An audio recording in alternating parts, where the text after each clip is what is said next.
श्री अध्यक्ष महोदय, 18वी लोकसभा अस्तित्वात आल्याच्या नंतर राष्ट्रपती महोदयांनी जे आपलं अभिभाषण केलं त्या आभाराच्या प्रस्तावाला अनुमोदन देण्यासाठी राष्ट्रवादी काँग्रेस पक्षाच्या वतीने मी या ठिकाणी उभा आहे। 750-800 वर्षांची परंपरा असलेल्या महाराष्ट्रामध्ये आध्यात्मिक विचारसरणीचं एक फार मोठं पर्व उभं राहिलं। ज्ञानोबा तुकारामाची पालखी निघत राहिली आणि आज पंढरीच्या पांडुरंगाचं दर्शन घेण्यासाठी जे लाखो वारकरी जातात त्या माझ्या लाखो वारकरी बंधू भगिनींना माझ्या मनापासूनच्या हार्दिक शुभेच्छा आहेत। कल्याण बॅनर्जींचं या ठिकाणी मगाशी आक्रोश ऐकला। इतकं मोठमोठ्या पद्धतीने त्यांचं भाषण या ठिकाणी ऐकत असतानाच काल आमचे सदस्य अमोल कोलेजींचे सुद्धा या ठिकाणी विचार ऐकले आणि माझ्यासारख्या कार्यकर्त्याला त्याच्याबद्दलचं एक अपूर्व त्या ठिकाणी वाटलं। या देशामध्ये 75 सालामध्ये आणीबाणी आली। आणीबाणीच्या नंतर या देशामध्ये जयप्रकाश नारायण यांच्या नेतृत्वाखाली एक सर्व पक्ष एकत्रितपणाने आले। आपण पाहिलं की संसदीय लोकशाही प्रणाली व्यवस्था डॉक्टर बाबासाहेब आंबेडकरांनी निर्माण केली। 52 सालामध्ये या देशामध्ये पहिलं सरकार पंडित जवाहरलाल नेहरूंचं आलं। 52, 57, 62 ज्या कालावधीमध्ये 30 कोटी जनता त्या कालावधीमध्ये होती। पंडित जवाहरलाल नेहरूंच्या बद्दलचा अतीव आदर माझ्यासारख्या कार्यकर्त्याच्या मनामध्ये नक्कीच त्या ठिकाणी आहे। पण त्या कालावधीमध्ये सोशल मीडिया नव्हता, त्या कालावधीमध्ये इलेक्ट्रॉनिक मीडिया नव्हता, लिखित मीडियाच्या वरती सुद्धा खूप मर्यादा होत्या। त्यांना 3 वेळेला त्या ठिकाणी पंतप्रधान म्हणून काम करण्याची संधी मिळाली। इंदिराजीसुद्धा 3 वेळेला पंतप्रधान झाल्या, पण आणीबाणीच्यामुळे त्यांना पराभूत व्हावं लागलं। नरेंद्र मोदी साहेबांनी 62 वर्षाच्या प्रदीर्घ कालावधीनंतर या देशातल्या 140 कोटी जनतेचा विश्वास संपादन केला आणि 62 वर्षानंतर पहिला प्रथम सलग 3 वेळेला पंतप्रधान होण्याचा बहुमान नरेंद्र मोदींना मिळाला। त्याचा पोटशू या प्रत्येकाच्या मनामध्ये निर्माण झाल्याचं एक चित्र त्या ठिकाणी पाहायला मिळू शकतं आहे। अनुभवलं आपण आणीबाणीच्या कालावधीच्या नंतर या देशामधलं 34 रणशिंगाचं सरकार कुणी त्यावेळेला पाडलं। 1989 सालामध्ये चंद्रशेखरांचं सरकार आलं, कुणी पाठिंबा काढल्यामुळे ते सरकार त्यावेळेला गेलं। 5 वर्षाची संसद असावी असं डॉक्टर बाबासाहेब आंबेडकरांनी घटनेमध्ये दिलं। ज्या घटनेच्या बद्दल वेगळ्या पाहिजेचा विचार या ठिकाणी निर्माण करण्याचा प्रयत्न त्या ठिकाणी केला जातो आहे। त्यावेळेला ही सरकार अडीच वर्षामध्ये कुणी त्यावेळेला बरखास्त करण्याचं पाप त्या ठिकाणी केलं। आज कल्याणजी तुम्ही या ठिकाणी बोललात का तृणमूल काँग्रेसची स्थापना तुम्हाला करावी लागली? होय, हा सुनील तटकरे कोलकात्याला ज्या वेळेला प्लॅनरी सेशन झालं होतं त्याला उपस्थित होता। ममता बॅनर्जींनी स्वतःचा पक्ष त्या कालावधीमध्ये काढला, काँग्रेस पक्षाच्या हुकुमशाहीच्या विरोधामध्ये काढला। आज त्यांच्याच मांडीला मांडी लावून बसत भारतीय जनता पक्षाच्यावरती तुम्ही टीका टिप्पणी करण्याचा प्रयत्न करतात।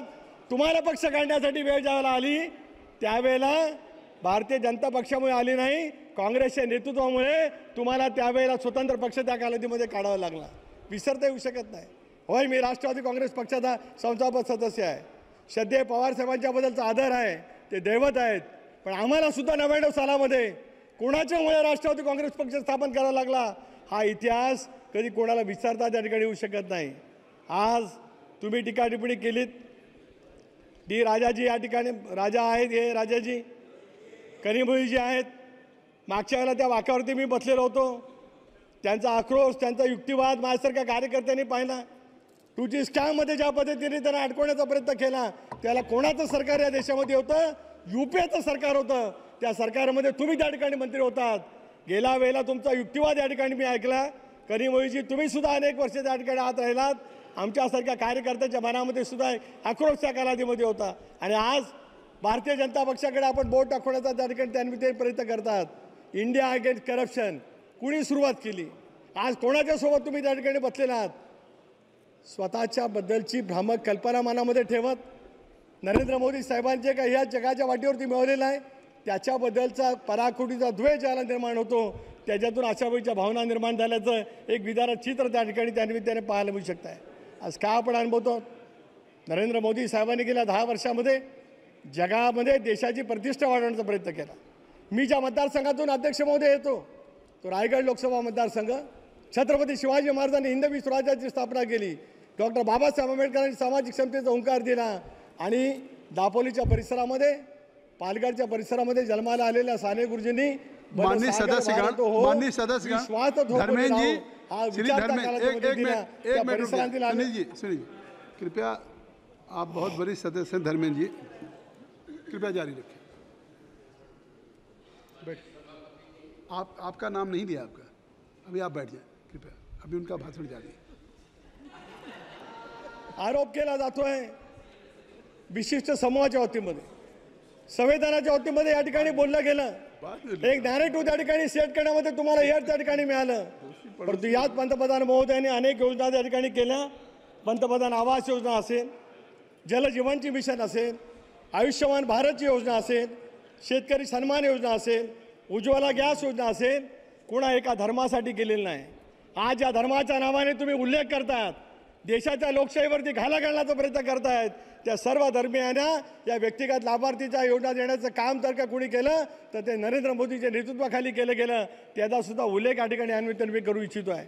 या प्रत्येक योजनेचा फायदा आज सर्व धर्मियांना, या देशामध्ये राहणारा जो राष्ट्रपत नागरिक आहे त्या प्रत्येकाला त्या ठिकाणी मिळतो आहे. परंतु द्वेषाची कावीळ झाले ना, याच्यापेक्षा दुसरं काय सुचू या ठिकाणी शकू शकत नाही. आज आपण या ठिकाणी बोललात, काल सांगितलं आमच्या अमोल कोल्हेजींनी, नैतिकतेचा आधार त्यांनी सांगितला. मला आज अमोल कोल्हेजींना या ठिकाणी विचारायचं आहे, शरद पवार साहेब आमच्या दैवत राज्याचे मुख्यमंत्री होते, लंडनला गेले आणि त्यांना वाटलं की एक लेक सिटी असावी. लवासा त्यांनी त्या ठिकाणी प्रस्थापित त्या ठिकाणी केलं. त्या लवासावरती सर्वाधिक टीका कोणी केली असेल तर काँग्रेस पक्षाने केली. UPAचं सरकार होतं, पवार साहेबांचं स्थान तिसऱ्या स्थानावरती त्या ठिकाणी होतं. त्यावेळेला जयंती नटराजन आणि जयराम रमेश हे पर्यावरण खात्याचे मंत्री होते. त्यांनी हजारो कोटी रुपयाचा लवासाचा प्रकल्प स्क्रॅप केला आणि अतिशय तथ्यहीन अशा आरोप आदरणीय पवार साहेबांच्या कालावधीमध्ये त्या ठिकाणी केले गेले. त्याला UPAचं सरकार होतं. होय, नरेंद्र मोदी साहेब त्याला गुजरातचे मुख्यमंत्री होते.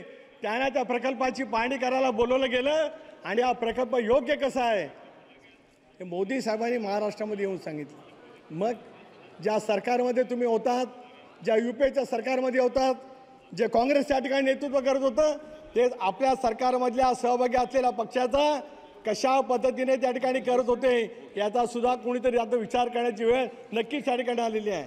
राष्ट्रपती महोदयांच्या अभिभाषणाच्या वरती बोलत असतानाच ज्या पद्धतीने हिणकस पद्धतीची टीका टिप्पणी त्या ठिकाणी केली जाते आहे, हे या भारतीय संसदीय लोकशाही प्रणालीला शोभनीय असं माझ्यासारख्या कार्यकर्त्याला त्या ठिकाणी वाटत नाही.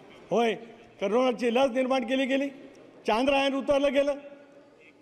71 साली ज्या वेळेला बांगलादेशची निर्मिती झाली, अटल बिहारी वाजपेयीजींनी सांगितलं सभागृहामध्ये, दुर्गादेवीपणे इंदिरा गांधींची त्यांनी त्यावेळेला उल्लेख केला. आणि चांद्रयान ज्या वेळेला नरेंद्र मोदीच्या नेतृत्वाखाली उतरलं गेलं, त्याला या विरोधकांनी शास्त्रज्ञांचा तो यश असं म्हटलं. नरेंद्र मोदींचं नाव घेण्यामध्ये यांना त्या ठिकाणी कमीपणा वाटला. असं होऊन कधी चालत नाही. मनाचा मोठेपणा सार्वजनिक दृष्ट्या त्या ठिकाणी दाखवायला लागत असतो. आज NDA मजबूत आहे, संविधानाच्या आधारितच मजबूत आहे. 3 वेळेला सलग देशातल्या 140 कोटी जनतेने जे काय अलोट प्रेम त्या ठिकाणी दाखवलेलं आहे, याच्याबद्दलची शासकता ज्यांच्या मनामध्ये होते त्यांना लोकशाहीचं मूल्य म्हणण्याचा अधिकार त्या ठिकाणी राहू शकत नाही. मी पुन्हा एकदा राष्ट्रवादी काँग्रेस पक्षाच्या वतीने राष्ट्रपती महोदयांचं अभिनंदनाचा प्रस्ताव आणलेला आहे, त्याचं मी समर्थन या ठिकाणी करतो आणि विश्वास देतो की येत्या 5 वर्षामध्ये जगाच्या पाठीवरती अर्थव्यवस्था मजबूत करण्यासाठी हे देश निश्चितपणाने मजबूतपणाने त्या ठिकाणी पावलं उचलेल. आणि आज महाराष्ट्रामध्ये असलेलं महायुतीचं सरकार, ज्या सरकारने छत्रपती शिवाजी महाराजांचा 350वा राज्याभिषेक सोहळा त्या ठिकाणी केला, ही अभिमानाची गोष्ट तुमच्या आमच्या सर्वांच्या दृष्टिकोनातून आहे. प्रगत महाराष्ट्र महायुतीच्या सरकारच्या माध्यमातून देश घडवण्यासाठी योगदान देईल असा विश्वास या ठिकाणी व्यक्त करतो. आणि पुन्हा एकदा नरेंद्र मोदी साहेबांना अंतःकरणापासूनच्या शुभेच्छा देत असताना, मला शाल भारत हो, विश्वात शोभने राहो, ही साने गुरुजींची विचारधारा अंमलात आणण्यासाठी यश प्राप्त हो, ही तुझा भाऊच्या चरणी प्रार्थना करून थांबतो. जय हिंद, जय महाराष्ट्र. धन्यवाद. श्री KC वेणुगोपाल.